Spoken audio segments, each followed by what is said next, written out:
Welcome to the Roosevelt Harris Jr. Senior Center. The purpose of this center is to enrich and promote a better quality of life for senior citizens. They provide nutritious meals, activities, and more.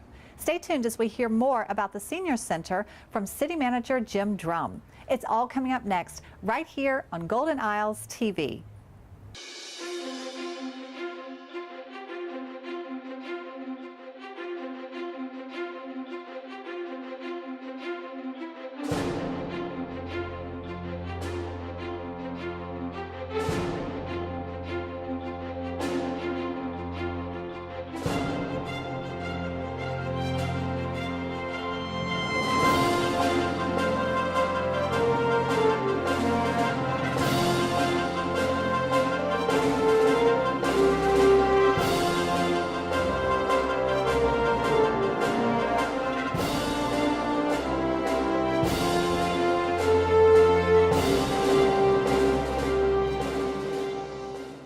Hi, I'm City Manager Jim Drumm, and we're here today at the Roosevelt Harris Jr. Senior Center. And we're here today to talk about our programs with the City of Brunswick, but I want to talk a little bit about the graying of America. Today we see our population really aging, and that brings a lot of impacts to us throughout our society. It increases healthcare costs. We've seen social security programs altered. We're looking at labor shortages. We're seeing our baby boomers retiring. I think we started to see this about 2006, 2008, but we started to see a delay in that because of the Great Recession that occurred. But now we're seeing in greater numbers, due to the improved economy, more and more people retiring. What does that mean for us in Brunswick? It means that a lot of people are looking for warmer weather, and they're wanting to come to places like the Golden Isles in Brunswick. And so we're going to be ready for them. Like our neighboring state, Florida, we have the good weather, but we don't have the traffic jams and the heavy population. This is a great place to retire, and we know that. And so today we're going to talk a little bit about more how Brunswick is ready and getting ready for those extra retirees coming to our area and our aging senior citizens. In Brunswick, we've been a little bit ahead of the curve. We have an excellent healthcare system with the Southeast Georgia healthcare system that's been improving medical facilities. We also have been working with our fire department, and we have been increasing training to provide more emergency medical technicians that respond to your home. And we're also working to make other improvements in our community, such as reflective street signs, because sometimes seniors need larger and easier reflective signs that they might be able to drive when they go out at night. But probably one of the greatest programs that we've had in the City of Brunswick, and we've had for a number of years that puts us ahead of the curve, is our Roosevelt Harris Jr. Senior Center. So today we're going to reflect on that and talk a little bit about the services we provide senior citizens here in Brunswick and throughout Glenn County. So first off, I want to introduce my first guest today, and it's the Director of Economic and Community Development, Travis Stiegel. Welcome. Why, thank you for having us out today. Glad to be here today. So you're new to the city. Yes. And tell us a little bit about yourself, and before you came to Brunswick, and what you've been doing since you got here a little bit. Oh, wow, perfect. Well, I spent about 12 to 15 years in either economic development and community development. The one thing that I've kind of done throughout my whole career is to be able to have that public-private conversation and to always be able to focus on citizens in these communities and how to properly make sure they have programming, how they properly have services, all right? And I guess the most important part is how do we find those services and how do we find those projects and programs? Right. That's a challenge. The funding can be a challenge quite a bit. Yes, it is. Yes, it is. Since I've arrived at the doorstep at the City of Brunswick, I've been over the community development, and the Roosevelt Harris Jr. Senior Center has been one of my tasks that I've been given, and to make sure that it's running efficiently and running effectively, and most of all, for the City of Brunswick to make sure that we have an adequate place for our seniors here in the City of Brunswick, and we also service seniors in Glenn County also. Well, and you did mention you have a larger department. I mean, economic and community development, you have the economic development arm. Yes. And then under community development, some of the traditional services that we've had, which is the senior center, but also the Roosevelt Lawrence Youth Center that we have. Yes, yes. The community development block grant program. Yes. And some of the housing programs that we offer under that. Of course. So there are a number of services that you've been diving right into during this last year. Yes, you're exactly right. And being able to have programs and services that directly affect our seniors in our community is we are probably one of the best that do it here in this particular region. This particular center is the largest of all the 9 in the coastal region commission's collaboration of senior centers. And so since we tend to be the largest and we tend to probably see about 120, if not more, seniors here throughout the center, we tend to have it right. And that's the great thing about being here, and that's the great thing about the city of Brunswick being able to provide these services, like the adult daycare. We also, provide a extensive Alzheimer's program here. And that's one of the focuses that, we are looking to gear up on and expand as we move forward. And I think we have another guest we'd like to talk to, and that's our Community Services Manager, Darlene Wimes. And so we're going to ask her to join us. She's been with the Roosevelt Harris Jr. Senior Center from the beginning, I believe. So let's have her join us. Hey, let's have her join us. She's great. She's been the all-star player on our team when it comes to the Senior Center, and she's a wonderful, wonderful asset. So she certainly has been. Yes. Hi, Darlene. Welcome. Thank you. So you're the Community Services Manager, and you've worked in the center for years. Can you tell us a little bit about yourself, and how long have you actually been with the Roosevelt Harris Jr. Senior Center? I've been lucky enough to be here 27 years, and I really enjoy my job. I've always enjoyed this, and I actually started working at the Coastal Regional Commission, which is the one that they administer our programs, and that's where we get the majority of our funding from. And I started working with them, and when I come, I had to monitor this. I went home and told my husband, if they ever have an opening over there for the city, for the center director, I'm applying for it. And because of my knowledge, that's why I got it. And so I've been here ever since. And Roosevelt Harris is the one that hired me, and I was in his department. Okay, so that's true. And Mr. Harris actually originally was the department director and eventually elevated to the city manager's position before he retired. And That's correct. I believe in the early first decade of the 2000s. That's correct. Okay. Well, tell us a little bit about the program and how it kind of evolved through the years, a little bit of the history. Okay, what happened was this program originally was located somewhere else. And at the Coastal Regional Commission, they had a lady her name was Christine Long, who had a lot of foresight. And she went to Roosevelt one day and she said, Roosevelt, she said, I want to show you something. And so she took Roosevelt over to where the program was. And they were not doing a whole lot in that room. And Roosevelt said, oh no, we can't have our seniors in this community not being active adults. And he always had the seniors at heart because he loved his mother. Mm-hmm. And so I guess he kind of saw that in these other seniors. And he went around and actually went back to North Carolina and looked at some of the senior citizen centers there and actually kind of used that as a guide to build our original building, which was built in 1982. And our first day of service was July 1st, 1983. And we've been here ever since. And we have a large number of people that come every day. We have anywhere from 40 to 80 people come. And like for our Christmas, we had 100 people here. And everybody that comes here has to be 60 years old or married to a person 60, unless you have a diagnosis of Alzheimer's disease. And unfortunately, we're seeing Alzheimer's disease actually starts in your 50s. And we do have a grant that will pay for somebody to be here that's under 60. Their spouse can't be here, but if they have a diagnosis of Alzheimer's, they can be in our adult daycare program. Let's talk a little bit about that. So you mentioned the center opened in 1983, and it involved initially, I think, senior lunch. Everyone gets a hot meal every day. But there's been a lot of activities. I mean, you've had an activity coordinator, your staff has grown through the years, and you provide, so talk about some of the activities that seniors can do.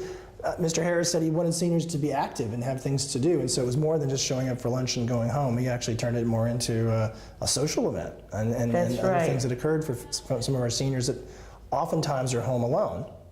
Right. Our main purpose for being here is to provide a hot nutritional lunch, but if we didn't have our services, the other social services that we provide, we wouldn't get the people that come. They're interested. We have a pool room where the specifically men, but we do have a couple ladies shoot pool. We have an exercise room. We have a computer lab that is high-speed internet access. So we have people that might not have a computer at home, and they come and get and answer their email and everything here at the center. Then we, on a daily basis, we provide activities through our activity coordinator, Joyce Mitchell, and she's been with us for over 20 years too. And we'll do, like today is bingo, and we have to have bingo every week, and I don't blame them, that's fun. And they have people, socialization is a very important factor, okay? Socialization, I have actually seen a change in a person that first come to the center who was not, she was home alone, and she had a different demeanor. And once she started coming, her whole attitude changed. She just looked different. She looked happy. And when the daughter asked her to babysit the grandchildren, she said, "Oh, I can't. I got to go to the center." So we have a lot of people that have been here for years and years and years, and very loyal to us and enjoy coming. And well, other activities, ceramics. I know you have ceramics. We have a ceramics program, and we have. We've taken many trips. I've taken them to Pigeon Forge. I've taken them to Florida, to Disney World, to Epcot, to Tampa Bay. We saw the Clydesdale horses. Okay. And and we go on other trips. They've gone to eat in Savannah at Paula Dean's restaurant. You took the riverboat out. Yes, we did take the riverboat. I remember last year when the bill came in, I go, who took 15 people on a riverboat to Savannah? And then I found out it was a field trip for the senior center, and I felt a whole lot better. Right. And we're trying to raise funds to go again this year, because our grants don't really pay for that, but our clients work on raising funds to pay for that so that they can reduce the cost. The actual cost was like over $40, but they only had paid $9 because they actually went out and made the money to help pay for that. And so those are one of our star marks with the city of Brunswick, with our senior center. Is our goal is to provide those quality moments and healthy situations for our seniors. Our seniors are a great asset to our communities, and so along with some of these items that we're doing, we're also kind of flirting with the idea of having our seniors volunteer with some of our kids at our other centers. And so it's all about the quality of life. That's why you're here. We're on the beach. It's relatively warm, even though the last couple of months haven't proven so. But it's all about the quality of life, and that's the staple. That's one of the top things we shoot for, is having a better quality of life. Well, and I think that is something that the interaction of the youth and the seniors, and I think somewhat in your role changed a couple of years back as community services manager. You also became the supervisor over the Roosevelt Lawrence Center. That's right. And so it kind of gives a little bit of coordination with Darlene and the department together to see how we can coordinate our youth and our senior citizens. I think it's a value to the youth to learn some lessons from those seniors that have had such a great life experience, but also for those seniors to be able to interact with youth and learn a little bit about how the younger generations think, and a little interaction can never hurt. Yeah. It's very important. We have Job Corps kids that come that are in the program at Job Corps doing for CNA, and it gives them a chance to see that there's something else for senior citizens besides going to a nursing home. That they can have a really good life until they die. And we have many people that will continue to come here. Our oldest client is 101 years old, and she runs one of our programs for us. And so she's been here she was here before I started. Oh, wow. So she's been here that long. And our average age is over 70. That's amazing. And I guess as we're seeing life expectancy increase, that's very likely in these our baby boomers retiring, we might actually see such a growing population. So that might be something to think about as growth as well. I know that transportation is an issue as well, and that's something the city is looking at. I know that we've talked, Travis, to the CRC about trying to look at improving our transportation for seniors, not just to the senior center, but around our community. Yes. But maybe tell us a little bit about how our seniors get here now. Because some people don't have the ability to drive, and maybe people who are seniors who would be interested in being part of our program could realize there's a way to get here. Well, listen, that's totally fine. That's just something that goes along with them signing up, them letting us know that they need the transportation. The CRC currently now provides that transportation for our seniors, and so we never want them to be in a situation where they feel alienated or they feel like just being at home all the time is the option. We would love to have them to come out. And so as far as our seniors go, transportation so far just hasn't been the issue. As far as them being able to make it from home to our centers right now, like I said, the CRC is doing a very good job at helping us fill that gap. It's just that we have more seniors that could use more transportation for shopping and so we're trying to work on that. Right, and I know that that's something the city and the county are trying to work together is to see what we can increase transportation, maybe even look at public transportation, which would actually make us even more attractive as a retirement community, that people might be looking for that warmer weather, whether they're coming from Atlanta or Baltimore or the Midwest. I mean, this is a great place to live, and we would want seniors to know that we're definitely working to be that senior-friendly community. I think the collaboration between the city and the county for us to move forward in the future, transportation will have to be on the top of the list.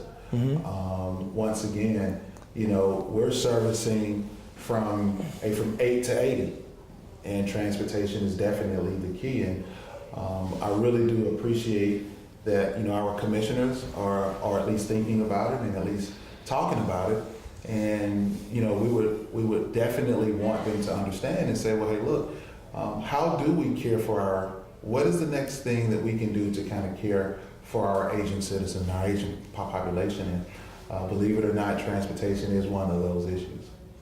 Now, people who live near this center potentially don't have a long way to go, but we have a lot of people coming in from outlying areas.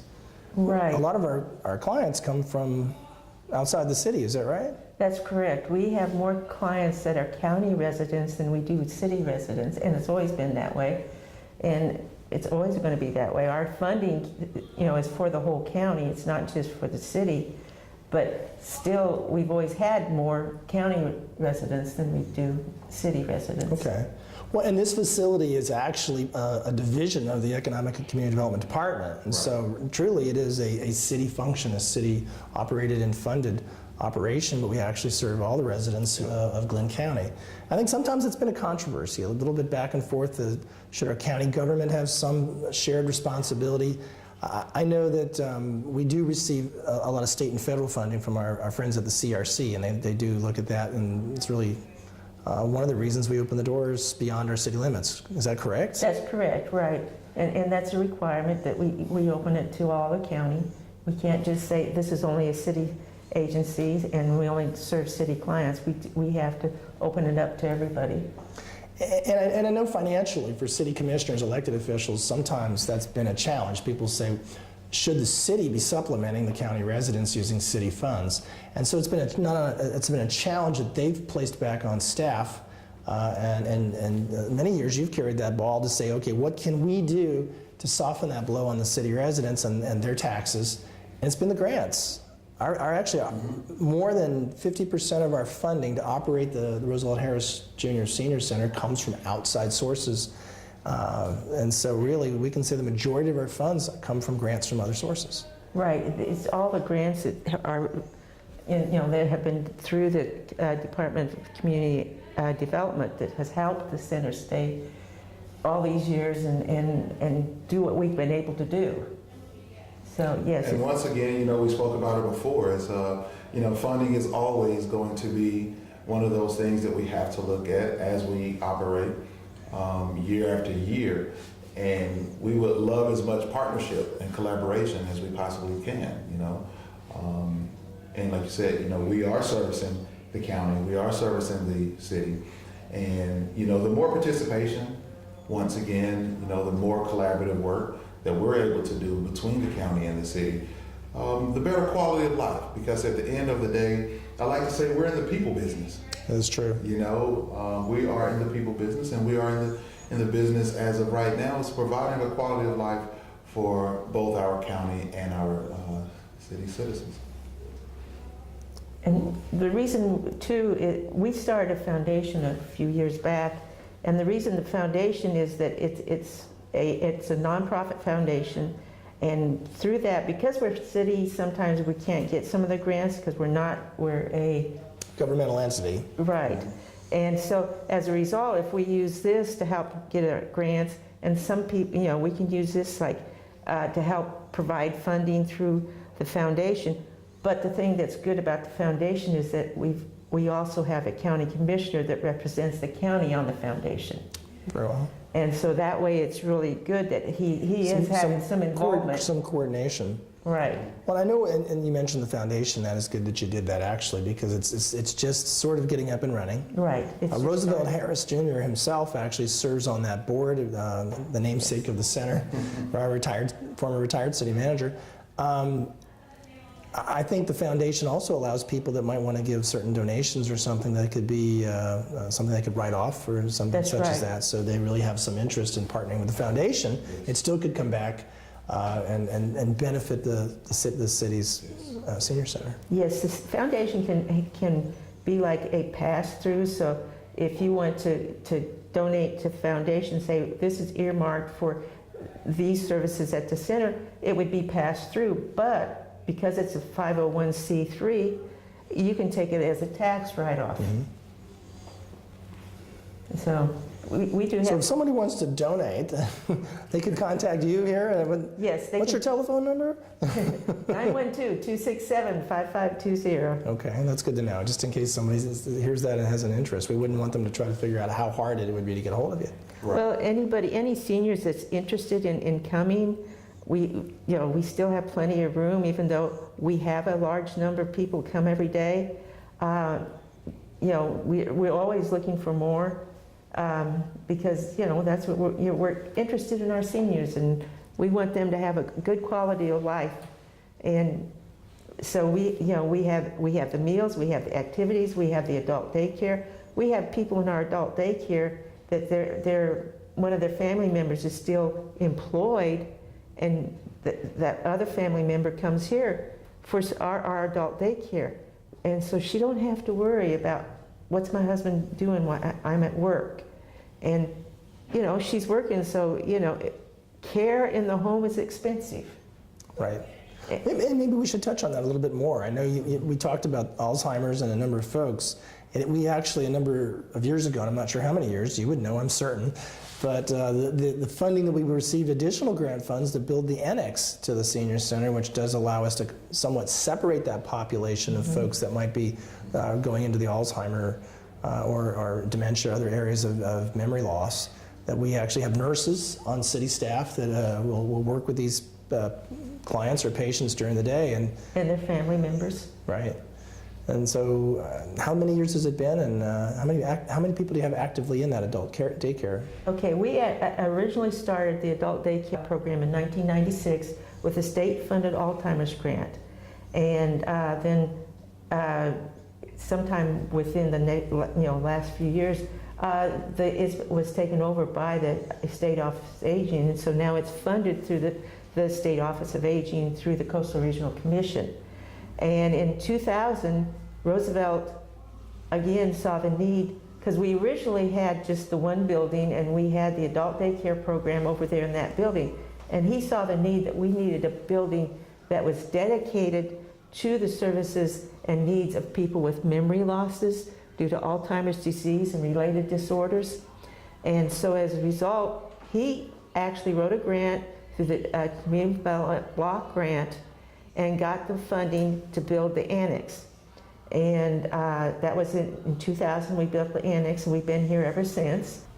So, just think of us as an extra extension of the family. We would love for individuals to come by and tour the facility and walk the facility and see that, not only is the environment healthy, but also that we have a wonderful staff. It's a very important service, and I think everybody recognizes that. The fact that so much of it is dependent on grants does make it a little, looking at the grant funding, some years are better than others. It always makes it a little bit shaky, and it makes us a little bit nervous when we're determining how to fund it. But I think it's a service that will continue on for a long time, especially as we see our senior citizens increase. I really appreciate that you offered the invitation for people to come out and actually tour the facilities. And I think they need to know that it's not like it's cost prohibitive. For some folks, there's no cost because of their income level. And for others, there's, whether it's the daycare, there might be some other minor costs that are involved, but usually it's nothing that's very excessive, and we're able to work with people on those fees. Is that right? That's correct. We do. We try to keep things as minimal as we can to help the family members. And well, right now the adult daycare, it's a membership fee of $50 a month. Average cost for a person in a nursing home is $6,000 a month. Right. And so this helps the family member to be able to keep them here. And we provide a hot noonday lunch. We provide 2 snacks, and so they get a lot for their money. And a lot of interaction with people their age. And whether, Right. and I know you have a lot of activities that you do as well. There's games and cards, and I think there's bingo going on as we came in earlier. But there's other things too as well. I mean, some people who are musically inclined, or we have a piano, so we have a number of things that people can do. And we have a lot of partnerships within the community that we work with a lot of the other agencies to provide as many services as we can to our clients. We work with all the hospice agencies because there's a lot of in-home health that can be provided. We work with public health to help with health and wellness activities. We do blood pressure checks. So, we have many partnerships. A lot of things to do. I tell you what, we've talked so much about the Senior Center this morning. I would love it if you could give us a tour of the center and show us around and let people see what it's all about. Be happy to. Great. Thanks.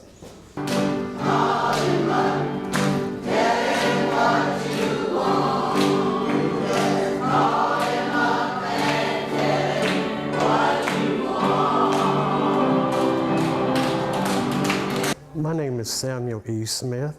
I'm here at the Roosevelt Harris Senior Citizen, and I come here with my wife 5 days a week, and I've been coming here for about 5.5 years, and it's been terrific. They treat us seniors like we're home, and there's a lot going on. So the seniors, they love this place, and they appreciate it very much. And I was president for 5.5 years, so that was a good job. So I just want you to know that I appreciate it, and we appreciate the center very much.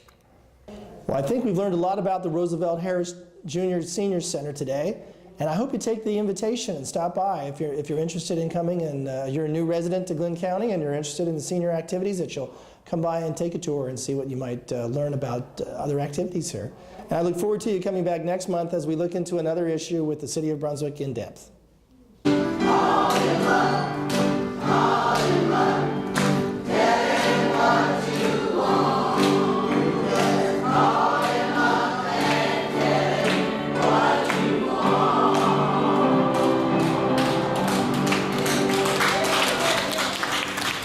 Hi, this is Matthew Hill with the Brunswick Downtown Development Authority.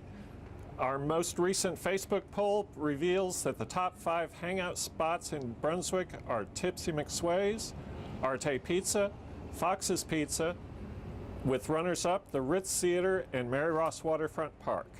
February has a lot of events in downtown Brunswick, starting with First Friday on February 2nd from 5 to 8. See old friends and meet new ones at this monthly community downtown event. Southeast Georgia Health System's annual bridge run is February the 17th with a half marathon, first responders challenge, runners and walkers on the bridge. Brunswick Actors Theaters featuring Crimes of the Heart starting February the 10th. And Cinema Gourmet is February the 8th. The film is Much Ado About Nothing.